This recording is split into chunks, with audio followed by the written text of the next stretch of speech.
If we want to think smarter, we need more than a good education and correcting distortions. We need to live smarter. And if nutrition is important for healthy functioning of the human body, then why would it not be important for the healthy functioning of the human brain? Do other aspects of daily living, like physical activity and brain inputs, movies, music and social media, make an impact? Stand by, Go Healthy for Good starts right now.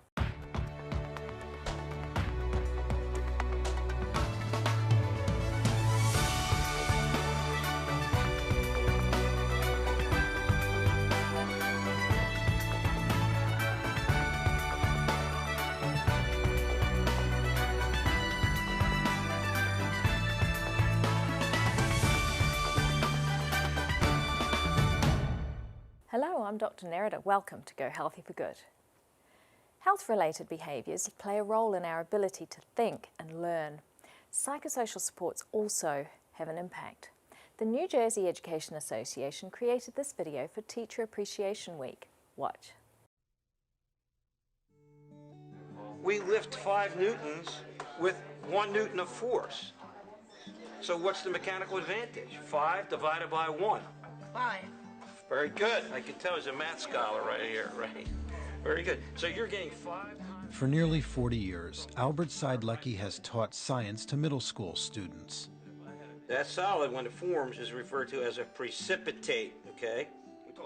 Most of those years have been spent here at Medford Township Memorial Middle School, where he's affectionately known as Mr. Psy.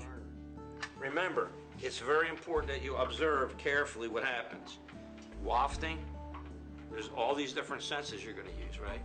Sight. Throughout his career, Mr. Psy has touched many of his students' lives by using a hands-on learning approach and also challenging them to always do their best.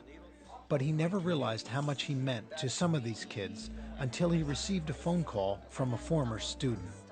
The secretary said it's not another teacher, it's not the school nurse, it's a doctor from the Dallas-Fort Worth area who adamantly wants to speak to you right this minute. And she said it's a Dr. Bono. And I remembered the name. I said, Lee Bono. I said, Lee, what's going on? I said, what are you calling me for? Lee was one of Mr. Psy's students from the mid-'80s, and since then has become a noted neurosurgeon. I was operating on a judge, and the judge, I had to do what's called an awake craniotomy, where I'm doing a brain procedure on someone who's awake because the tumor is in their motor area of speech. The judge had difficulty speaking, and after the surgery was finished, he could speak, and he was crying, and the wife was crying as well, and I was at the bedside. He said, you make sure that you thank Mr. Psy. He didn't really use Mr. Psy's name, but the person, that teacher that you had, make sure you thank him for the inspiration to be here. Later in the show, we'll see if he really did thank him. On today's show, our brain and thinking expert is back.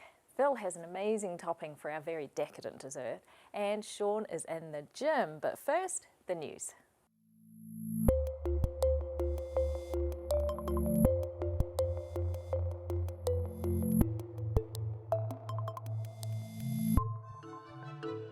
In the headlines today, fishy fat in pregnancy, the dangers of endocrine disruptors, and obesity links to dementia. Eating fish during pregnancy has previously been encouraged for the development of the unborn child, but new data suggests that high intakes of fish appear to increase the risk of overweight and obesity in offspring. An international research team followed 26,000 pregnant women and their children for 6 years.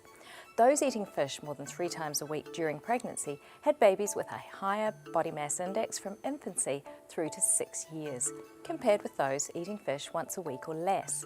The risk for overweight and obesity appeared to rise as children grew, and girls were more affected than boys. Researchers suspect chemical pollutants in fish may alter fat metabolism. So moms, if you eat fish, not too much in pregnancy. Fibroids and endometriosis are linked to exposure to endocrine disrupting chemicals, or EDCs, according to new data from the European Union. EDCs are found in pesticides, cosmetics, toys, plastics, and many other household items. Fibroids and endometriosis are the two most common disorders of the female reproductive tract, and the European data suggests that between 20 and 40% of cases are due to environmental exposure. Increasingly, EDCs are implicated in PCOS, infertility, and pregnancy complications. The expert panel also identified a relationship between EDCs and lower IQ, intellectual disability, autism, and attention deficit disorder. Being overweight, especially around the abdomen, is associated with increased risk of dementia in older adults. Being overweight is also associated with lower levels of brain-derived neurotrophic factor, or BDNF, the substance the brain makes to stimulate new neurons. So researchers took 60 people aged 40 to 60 years of age, measured their waist-hip ratio, their BDNF levels, and gave a neuropsychological assessment of verbal fluency. The higher their waist-hip ratio, the poorer their verbal fluency, and the lower their BDNF. Statistical analysis of the results suggests that BDNF is the likely mechanism for the lower cognitive function. So boost your BDNF today with exercise and dietary restriction and regrow your brain. I'm Dr. Nerida McKibben, and that's today's Health News. Our guest today is Dr. Neil Nedley, internal medicine physician, internationally recognised speaker and author of the book Lost Art of Thinking, which contains everything that we're covering in this series and a whole lot more. In this book, there's an incredible story about a prison with a difference. I asked him to share it with you. This was an interesting concept by a businessman who was actually taking over a number of California state prisons. He was awarded the contract. And he decided that he was going to have a nutritionist interview these prisoners coming in and give them an option to be on an optimal mental health program with nutrition or be on the regular typical American prison diet. And so depending on that choice, it would depend on which area of the prison they were to go into.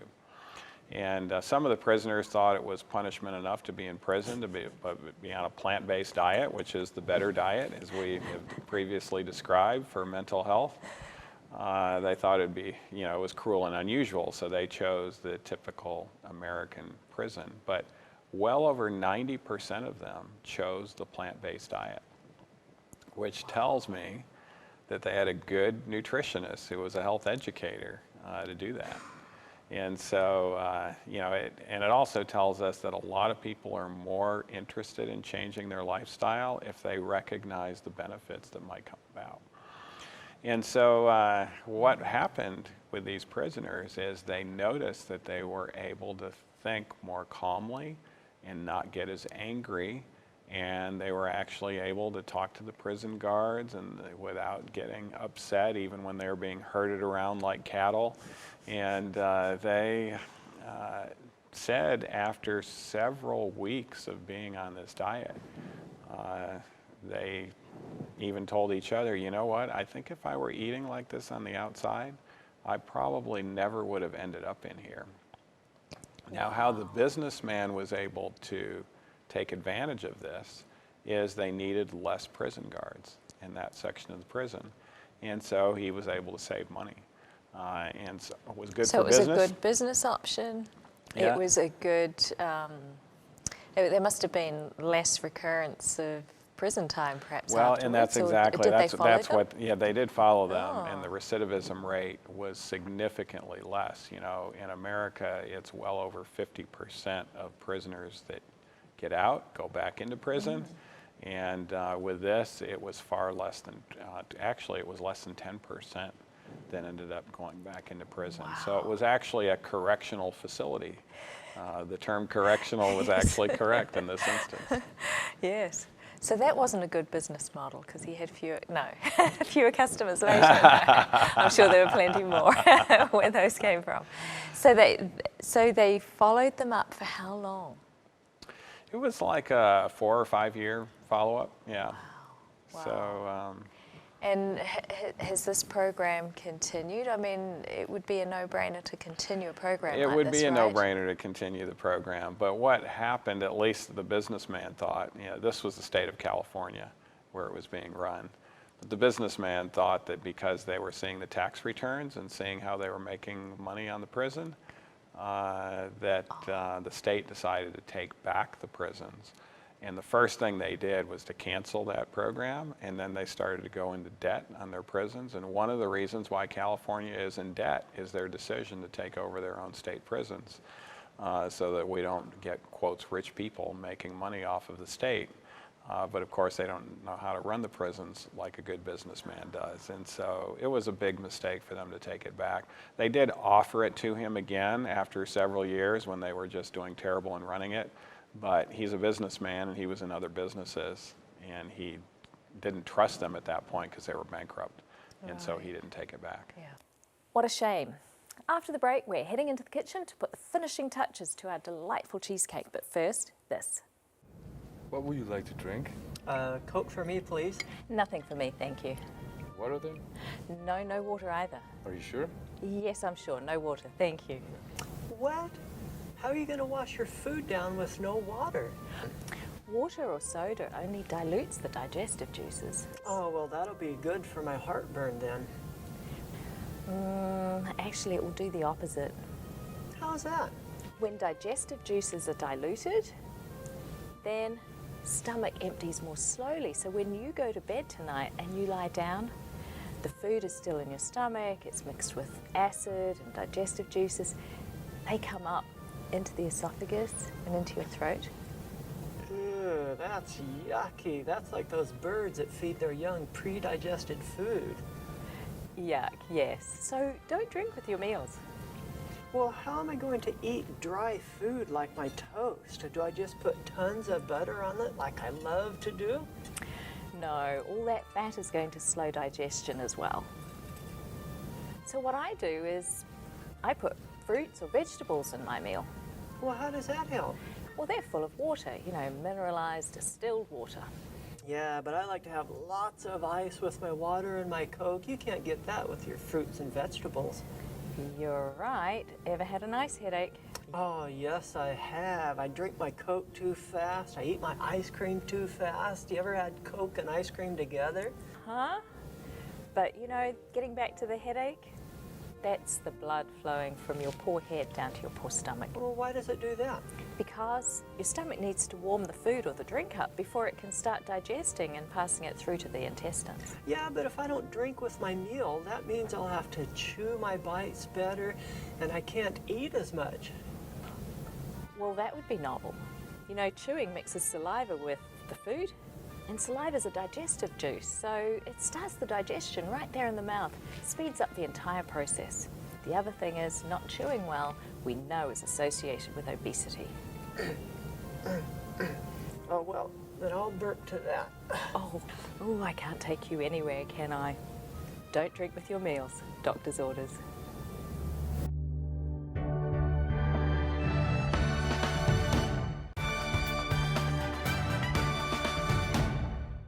Welcome back. We're at the last stage of our cheesecake. But you say, well, we did the crust, the topping, the filling and the topping, so what's left, Rob? So this is the whipped topping, and this makes it even more special. So we're taking something that's already really great, and we're adding just a little bit more to make it very special. So what goes in the whip? Okay, well, it's not your traditional stuff. So basically it starts with 1/4 cup of boiling water, 1/2 cup of raw cashews soaked overnight, 2 tablespoons of lecithin granules, 1/4 teaspoon of salt, 1½ cups unsweetened coconut milk, 2 tablespoons of agar flakes, 1/2 cup of light agave or brown rice syrup, 1 teaspoon of lemon zest, 2 teaspoons of vanilla extract, and 1/2 teaspoon of coconut extract. So that's what we're going to put in together to make an alternative to the standard whipped cream. Wow, it's quite complex. Lots of ingredients there that people may not be familiar with. So what do we do first? Well, the first thing is we've got our agar flakes and we mix them with the boiling water. So we put them in there and we dissolved it. And so we're going to start by putting this into the blender. So that's turned into a jelly, hasn't it? It has. This is a little bit of a thickener. And agar comes from the ocean. It's actually seaweed, and it thickens up nicely with boiling water. You just have to mix them together until you see those flakes dissolve, which is what we've got there. So we're going to start by mixing that with our cashews. And we've soaked these cashews overnight to soften them so that they're going to be much more easy to blend into a very smooth, creamy mixture. And whip is not whip without fat, and that's a healthy fat that you've now got in your whip, and that's going to come up very nicely. So we're starting by mixing these, and we're going to blend these smooth, and then what we'll do is combine all the other ingredients and put them in together. And sometimes, depending on your blender, you can get your cashews really smooth with a small volume before you then add all the other ingredients. So try it first with small volume just to see if that works, rather than putting all of your liquid in at once. Now the lecithin that you're adding just now is, it's from soy. It is a emulsifier, so it's going to help it sort of puts the oil and the water into together to make it more smooth.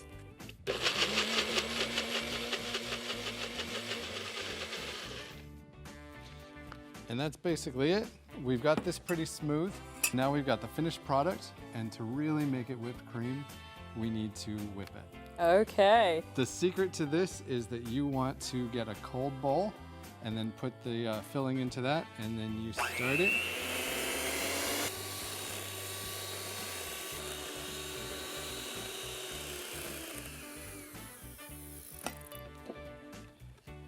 And if you want to get this really thick, you can freeze it first and then work with it as a frozen, because the coconut, saturated fat in the coconut will harden up.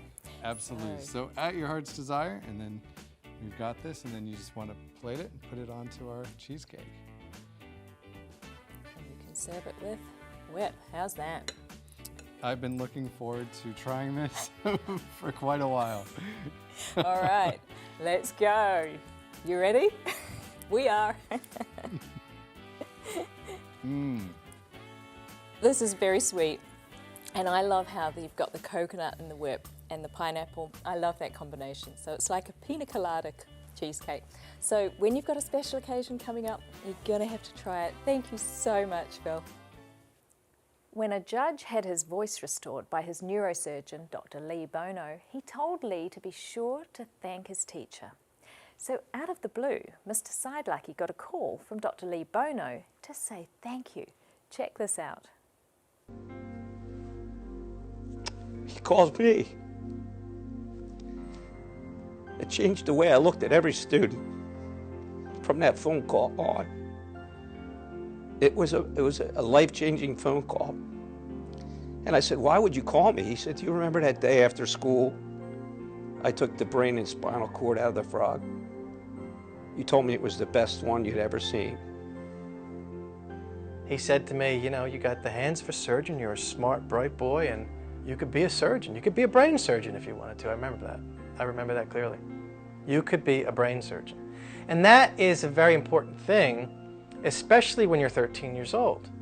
Because if you didn't think that, or if you had no idea you even wanted to be a brain surgeon, now that pops into your head. And you could say to yourself, you know what?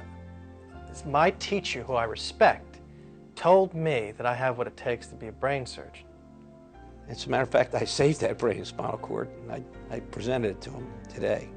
Strange as it may sound, Lee, I saved the frog's brain that you removed from your frog 25 years ago. Are you kidding me? And what I have here is I'm sure that you could probably find a spot to hang this if you ever can get out of the operating room and into your office.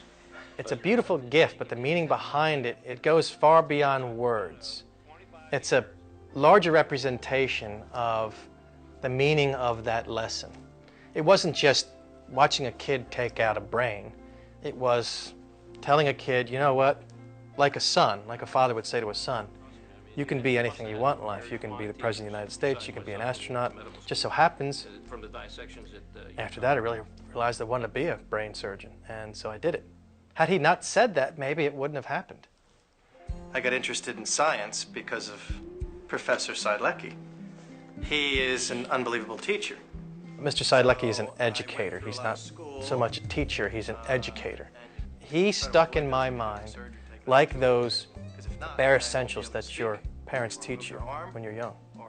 But it's very important for an educator not only teach their lessons, but to help shape the young mind. And he wasn't just coming to work to make a paycheck. He was coming to work to do his life's work. That phone call changed the way I look at every single student. From that minute forward, when I realized that every single person has this potential. I never thought that what I did was a gift. Teach. I think it is. I think it's a gift. What I have the ability, and all the teachers have the ability to do, is to reach out and touch somebody in a positive way that's going to produce a product that's going to make a better world for some other people, someplace, sometime.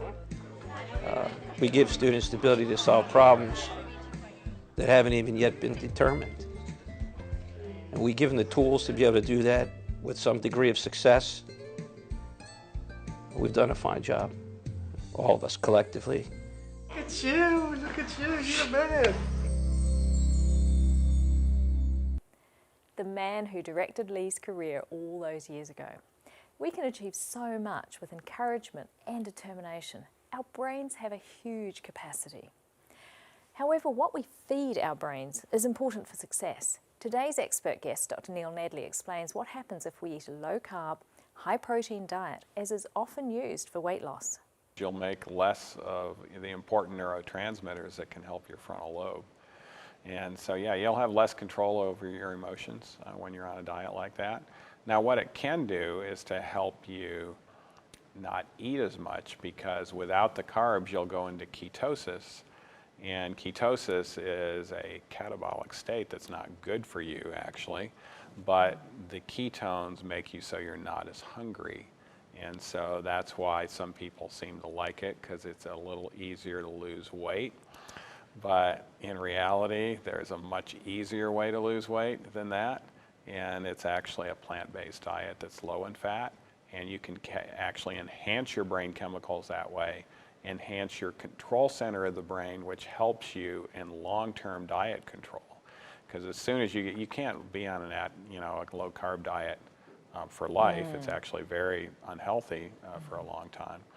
And so when you go back on your carbs, you have no control again on these low-carb diets. So then you see a yo-yo effect. Then you see the yo-yo effect. Yeah. So this is also a cognitive distortion then. That's right. It This actually diet is. is the best diet for weight loss, because That's it's right. not. Now, you mentioned the amino acids tyrosine and tryptophan. Yeah. And crossing into the brain, we've got Yes. the blood-brain barrier. Mm-hmm. Is there a way of enhancing that process and There getting is. more into the brain? Yeah, getting more into the brain. Actually, the lower the protein, the less competitors of the other amino acids we have.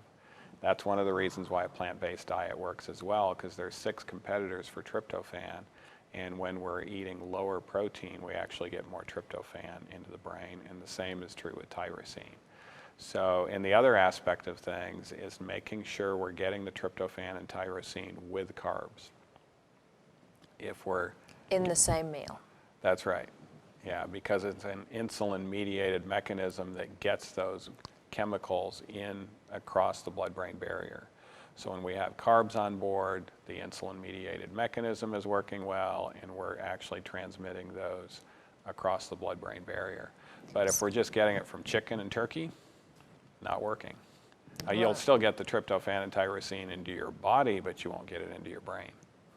Because those foods are always listed as the high tryptophan foods or the high tyrosine foods. Yeah, exactly. So therefore, if we're taking our protein from legumes, the protein is packaged with the carbohydrates right there. Exactly. Yeah, big advantage. Now, what are the worst foods for the brain? Let's start on the bad. What are the worst foods for the brain? You mentioned meat and eggs earlier. Are there any other foods, beverages that hit the brain bad? Well, pork is pretty bad. I mean, it's very, very high in fat. It's very high in arachidonic acid.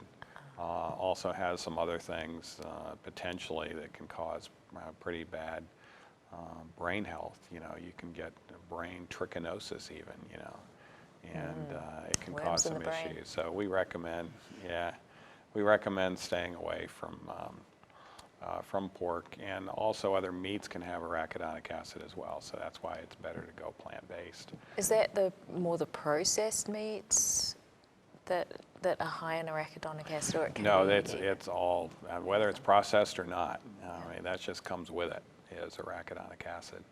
And arachidonic acid is the chemical that actually starts inflammation in the body in a lot of different ways besides just the brain. So it'll make your arthritis worse. If you have any autoimmune disease, it'll make that worse. And it causes some brain inflammation, which will double your depression and anxiety stress score, which is not a good thing. You don't want to have depression or anxiety. No. And so one of the best reasons to be on a healthy diet, a lot of Americans do it for their body, but actually there's a much better reason to do it for your brain than it is your body. Although it's good for both. And I'm thinking of brain disease that's autoimmune. A common one would be multiple sclerosis. So yes. So people with that would be wise to cut the meat out. That's right, exactly. Yeah, meat and eggs. Now, what are some of the good foods for the brain? Best foods for the brain? Well, best foods for the brain. Almonds are actually pretty good. You know, almonds have vitamin E. They also, of course, don't have arachidonic acid. And they have some other brain nutrients that are quite healthy. They're high in omega-3, for instance. And omega-3 is something that is beneficial for the brain, is actually anti-inflammatory. Flaxseed. These are great choices. I love almonds. Yeah. Yeah.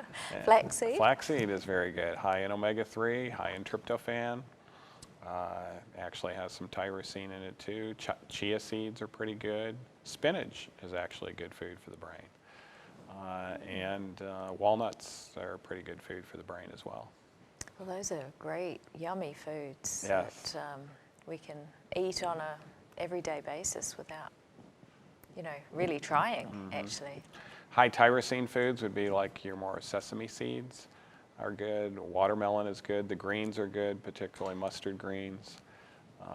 Seaweed actually can be good as well. Spirulina is actually quite healthy for the brain.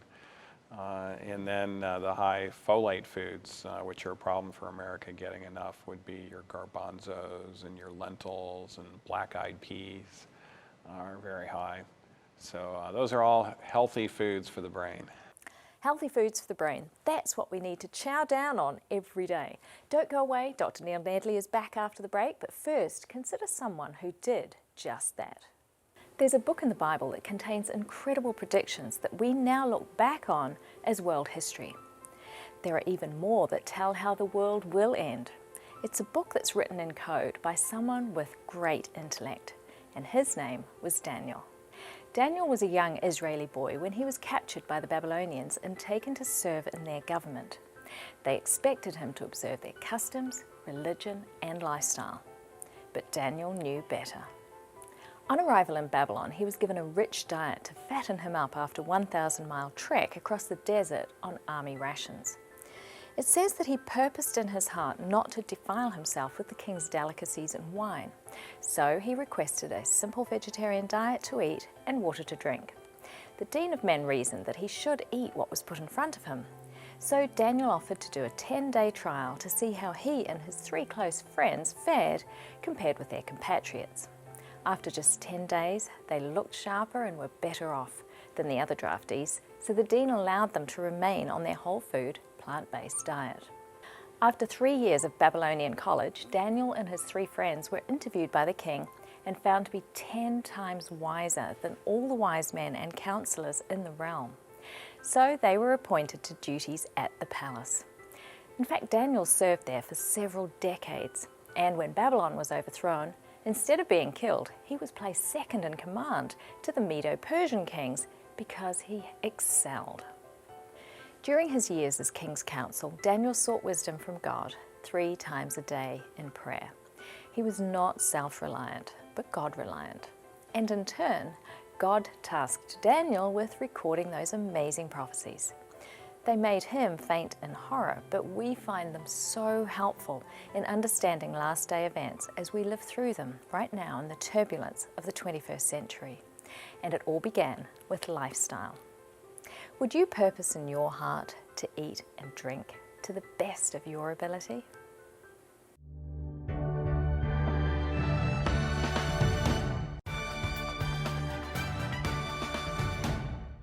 And we're back. It's time to have fun. Sean is here. How are you? Good. Good to see you.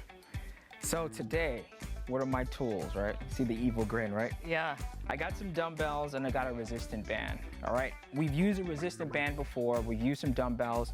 Just remember the resistant band, there are several different grades to the resistant band. Normally yellow and green are like the easy. And then when you get to like a dark purple or black, that's typically the harder of the bands. So today we have some nice light weights, some moderate resistant bands, and I'm gonna show you how to use those, okay? All right. So what we're gonna do, just in your little confined space, you don't need a lot of space to get warmed up. All right, I want you to practice high knees, okay?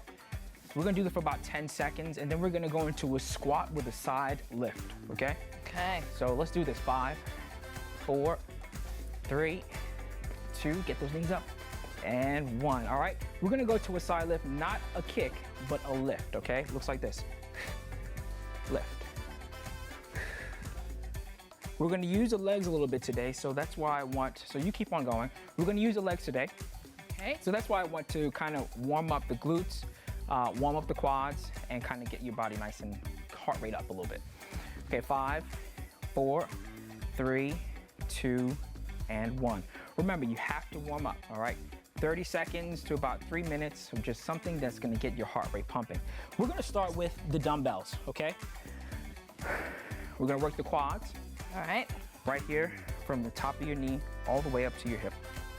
We're gonna do a squat and a bicep curl. Now, all the way down and hammer curl up, okay? Okay.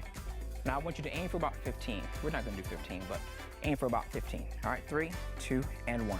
Squat all the way down and hammer curl. Keep the chest up, all the way down. And Doc, you keep on going. I'll show you for a second. So as you're doing this exercise, I want you to keep an eye on Dr. Nerida's knee. She's putting the weight into the heel of her sneaker, okay? Putting all the tension into her quad, coming up and hammer curl. I want to bring those elbows in just a little bit more to the side. There you go, and work the bicep. We're working 2 regions, your lower body, right? Yeah. Big muscles, burn a lot of calories. And then we're working the arms. I call them the glamour muscles. Everyone wants to work some arms, right? One more, 3, 2, and 1. Perfect. All right? Then we're gonna take your resistant band. So now you've worked your quads and you've worked your biceps, okay? Right. So now let's take this band, get it to about a distance, about shoulder width apart. And what you're gonna do is stretch it all the way out. As you get to the point where it's gonna be all the way out, stretched all the way out, you've taken a nice deep breath. Inhale, exhale. We're working that back, okay? You will work a little bit of the tricep as well, right? But we're just kind of getting the tricep warmed up, and I'm gonna show you what we're gonna do next that involves the tricep. Let's do about 3 more reps. 1, 2, last one, and 3, okay? Again, working the back. Now, with that exercise, you involve a lot of stabilizing muscles like your triceps. What we were doing was working the primary back muscles, but warming up the triceps a little bit. So what we're gonna do is take that resistant band, step on it a little bit. I'll turn to the side just so that everybody can see me. Right here. And have your, if you can see my hand right here, we're gonna work the tricep. So keep your elbow close to your side, bend over a little bit, and kick it back. 15 reps. All right, kick it all the way back. Once you get to the up position, you keep on going, I'll stop. What I want you to do is intentionally squeeze your tricep, okay? Every time you're doing these exercises, you gotta understand why you're doing it, okay? You're isolating your tricep right there, squeeze. Shoulders, yeah, there you go, squeeze, good squeeze. 3, 2, and 1. Let's show the other side real quick so you don't walk around with one tricep bigger than the next. Oh, if it was only so easy to build muscle. I know, right? So you can also, as you keep on going, I'll show you how you can vary the intensity. You can take another step and bring this band even further in and challenge yourself. All right, go. 1. I was hoping he was going to move it out. No such luck. I'm not going to give you the easy way out. No way. There you go. So you're working your triceps at the same time, you know, as you give it some resistance and challenge and burn some calories, okay? There you go. Hey. So set your timer for about 15 minutes and repeat those 3 exercises. You know, you're working the upper body, the lower body, upper body, lower body, and then mixing up, you know, exercises that will allow you to work your back, work your triceps, and then isolate the triceps. And so often we forget our backs. Yeah, we do. And that's when we end up with back pain. Yeah, you're always at the computer. You gotta challenge Yeah, you it. gotta work it out. Yep. Stretch it out. So a great way to stretch it out. Put your arms out here. Put your one arm across. Stretch out the rear delts. All right. Take a nice deep breath. 3, 2, 1. Switch sides. Get a good stretch. Make sure you're inhaling through your nose, exhaling through your mouth. Getting rid of the carbon dioxide, bringing in fresh oxygen. 3, 2, and 1. Shake it out. And you're good to go. Thanks, Sean. That's You're great. welcome. The battle of the bulge happens for many of us as we try to shed extra pounds. One way to win is to adopt a total vegetarian or vegan diet. A recent Adventist health study found that the more closely a person consumed a total vegetarian diet, the closer they were to their ideal weight. So each step you take towards a total vegetarian diet will give you an advantage in the battle. A total vegetarian diet is another ageless advantage. You've sent us your questions through Facebook, text and phone, and now I get to answer them. Someone texted and said, what's the treatment of the frontal lobe for someone recovering from opiate addiction? Well, there are a number of things you can do for your frontal lobe, and these have all been covered in the series based on the book, The Lost Art of Thinking. It's a great book, lots of reading, so grab yourself a copy and start. But in summary, limit your exposure to other toxins.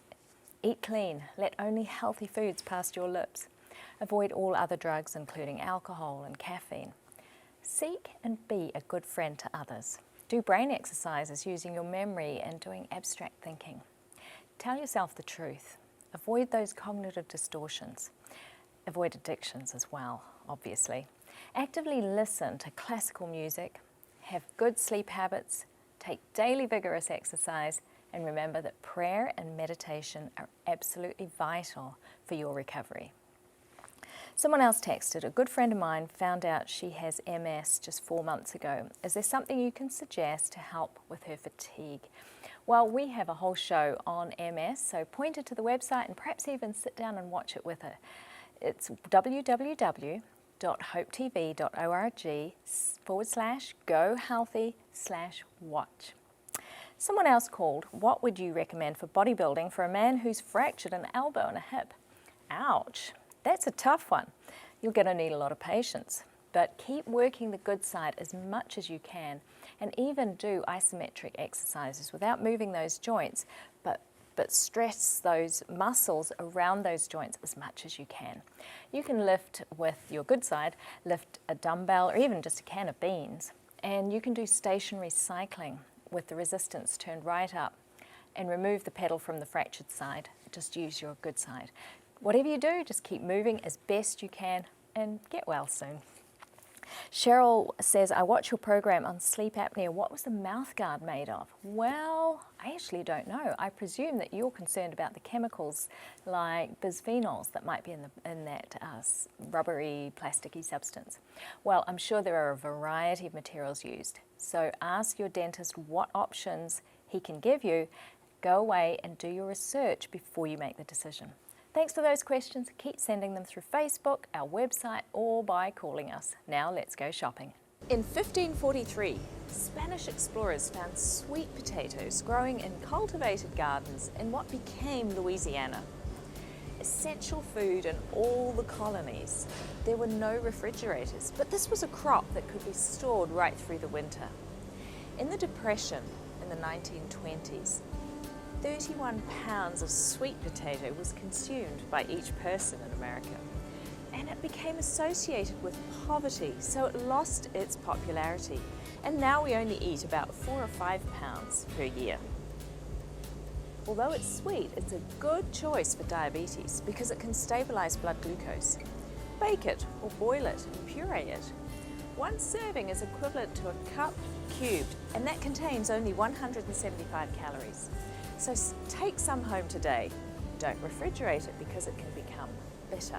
Just store it in a cool, dry place. Bon appetit. Today we're talking to Dr. Neil Nedley about his book, Lost Art of Thinking. Before the break, he was telling us about foods that are good for cognitive functioning. But what about other health habits? Getting physically fit will definitely help brain chemistry. And why is that? Because our muscles are down here and our brain is up there.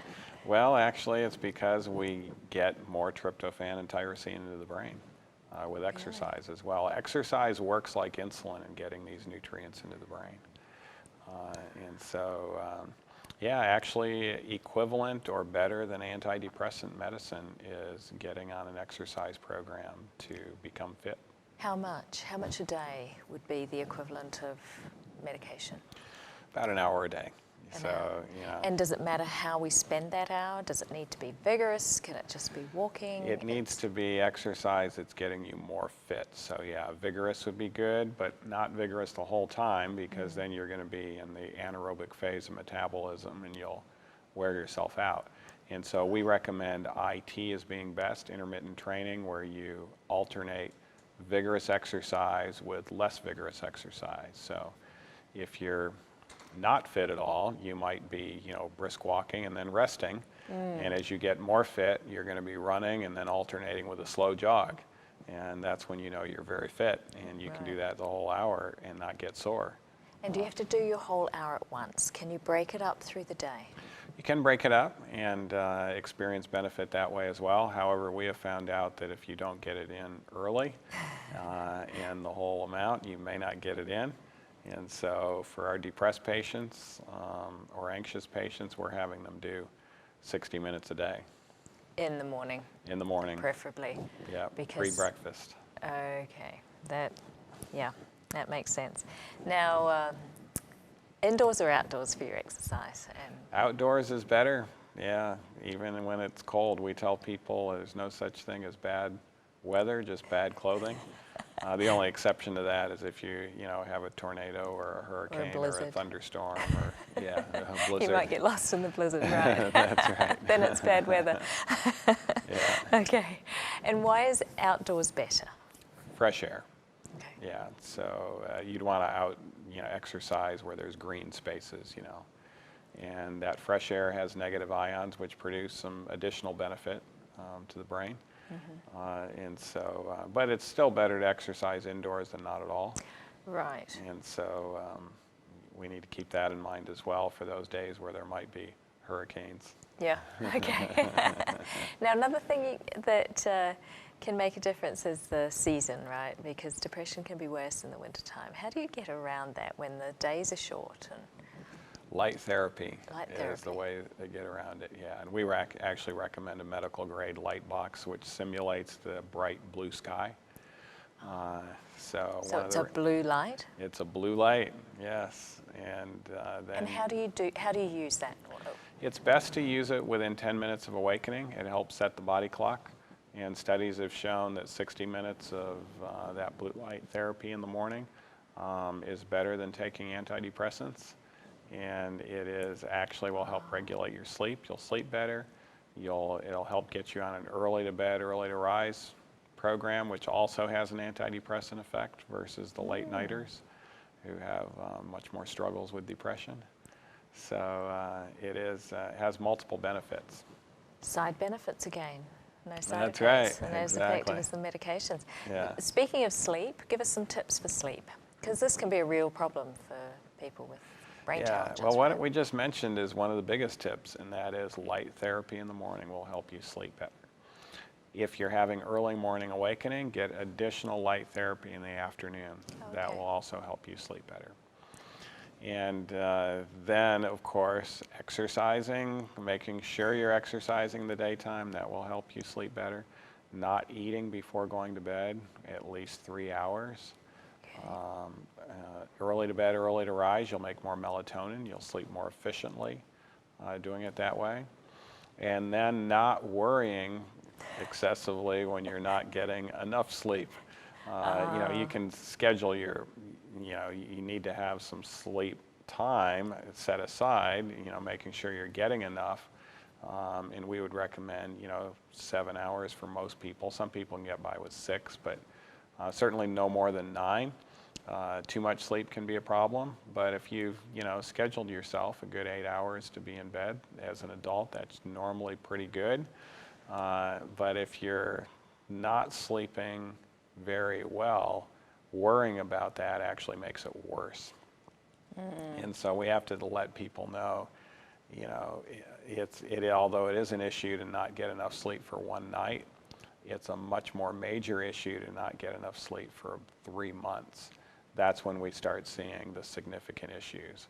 So a night or two or a week or two here or there, don't get bent out of shape. Just get your sleep hygiene in order, do some of the things we've recommended. Certainly don't go for the sleeping pills based on that, because those will cause more problems down the road, and then you have dependency and withdrawal and not making enough GABA in the brain to help you sleep. And your thinking will be unhealthy too when you're hungover like that. Exactly, yep. And it will adversely affect the thinking. And so look at alternative ways of being able to help yourself get enough sleep. And if you're already using pills regularly, try not taking them for one night here and there, and then use them less and less to allow your brain to adapt and recover. We'll be back with more after a short break.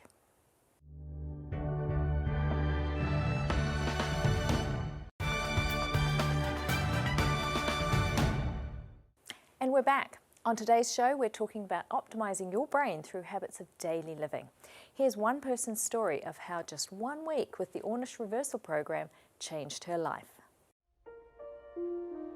We left our real life, and for 1 week we were introduced to the aspects of the lifestyle change. By the end of the week, had lost weight, was sleeping better, felt more flexible, just, you know, look better, your skin looks better. And all of a sudden, after doing this for months and months, I realized that I had not had a migraine at all. I mean, no precursors, no symptoms, but I was also sleeping better and obviously taking better care of myself. I went through menopause and didn't even realize it until after the fact. And I went back to the doctor, and they always ask you when your last period is, and I had to really stop and think, and I seriously, honestly had absolutely no symptoms, nothing.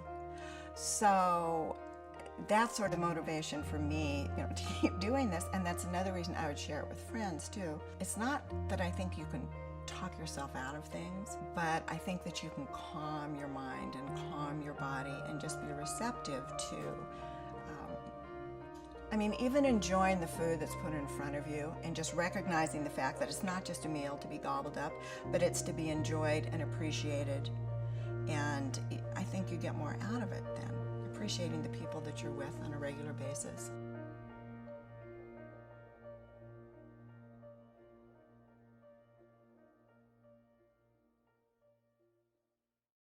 And by being appreciative, we improve our emotional health and resilience.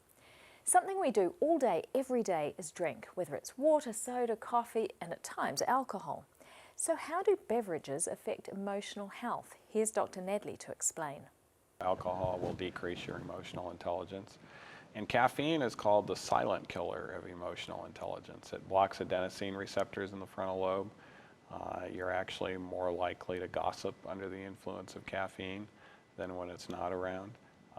And you do have less control of your emotions because of the lack of frontal lobe circulation that also occurs as a result.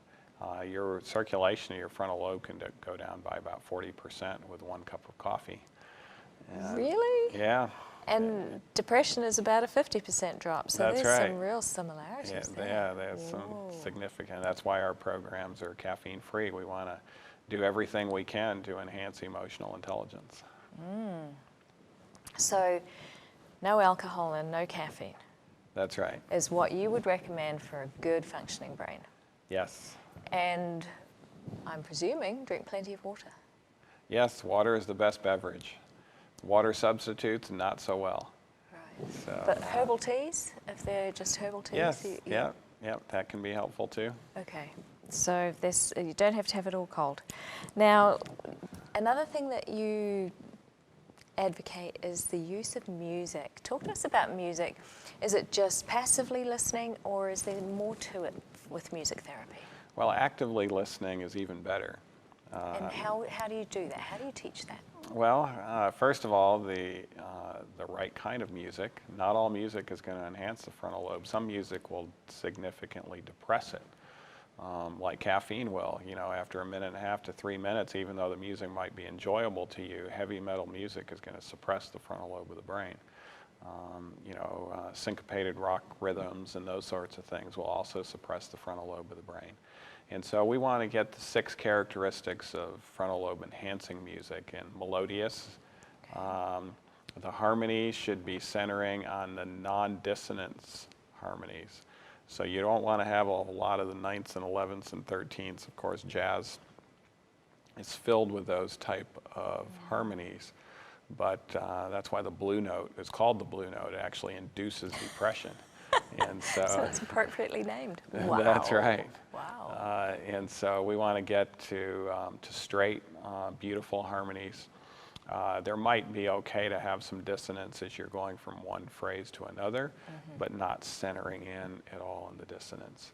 The third aspect is straight rhythms instead of syncopated rhythms. Another aspect is to not have the music too loud. Actually, it's the softer tones that tend to produce more of the frontal lobe enhancement. And then if the music tells a story where you can almost imagine a story, that also is beneficial. And then if it has some awe associated with it, where it's reverential or awe or making us think of, things bigger than life, that also has an advantage in regards to frontal lobe enhancement. So we actually have music CDs where people can have all of those elements as part of their musical repertoire, and it can make a significant difference. In fact, just yesterday I saw a girl who came here and said the only thing that I did was get your CDs, and what a difference. She was off her antidepressants, she was feeling better, and she said, for me, the music was the key, and totally changed your music repertoire, and she got better. So you're taking away the negatives and putting in something positive. That's right. I love replacement. That's what it's about. Exactly. Yeah. And how do you actively listen to music? Because you can have it just in the background, can't you? And you can have it in the background, and if it's healthy music, that's not a bad thing. But actively listening is we have people actually think about their life and think about their past, maybe what's going on presently and future, and relate it to the music that they're listening to, where it can kind of tell a story of their life. So it normally takes you 2 times to go through the music that way. The first time you listen to the music, and the second time you try to put your own story with the music. And that's been shown to be helpful. It requires some frontal lobe analysis, and it actually increases enjoyment. And the nice thing about good classical music is it doesn't get old, so you can listen to it over and over again. Popular music, you'll have had enough, and you won't want to listen to that hit anymore. Not true with the good classical music that can be healthy for the brain, and that's why it's called classical, because it never really gets old. I never thought about that, but it is. It's very complex music, isn't it? Yes. It's very sophisticated. Now, what about meditation and spirituality? Is that going to enhance brain function? If it's the right type of meditation, yeah. One of the things I'd like to mention is there's an ugly side of the Eastern meditation that is not being mentioned out there. We actually do not utilize the Eastern meditation techniques and the self-hypnosis techniques. Our scientific papers have been woeful in not looking for complications of that. And we actually explain that there is a significant downside. It can make you feel better short term, can cause more problems long term. where instead the meditation that we're talking about utilizes your frontal lobe, where it's an active prayer. For instance, prayer is helpful for the frontal lobe of the brain. And so and also where we utilize spiritual material, where we analyze what the promise might be in the spiritual material, claiming the promise through a prayer, or then analyzing what the actual command is. And if it's a good command, then looking at your life, am I in compliance with that command? And then if not, praying to God in regards to what you're going to do differently and how He can help you to maintain compliance with that spiritual principle. And that way the prayer life goes quickly. It's not difficult, and it's one that actually has been shown to significantly enhance the frontal lobe of the brain. Well, thank you so much for being with us. Time's out. We've learned so much in this series. Thank you so much. You're very welcome. Thank you. When you're planning what to eat, don't just think about your body. Remember your brain and ask yourself if what you have on your plate will improve your willpower, your emotions, and your cognitive performance. Remember the plant foods that are rich in tryptophan, tyrosine, omega-3 fats, and antioxidants are going to be good for the brain. Things like almonds, flaxseed, walnuts, green leafy veggies, and legumes. And start sliding pork and some of those other meats off your plate to eliminate arachidonic acid from your diet. Do some vigorous physical activity every day, have good sleep, and guard the avenues to your mind, whether it be through music, movies, games, and be mindful and meditate, spending time with the infinite source of wisdom and knowledge. That's all from me today. Thanks for joining us on Go Healthy for Good for the special series on healthy thinking. I'll see you next time.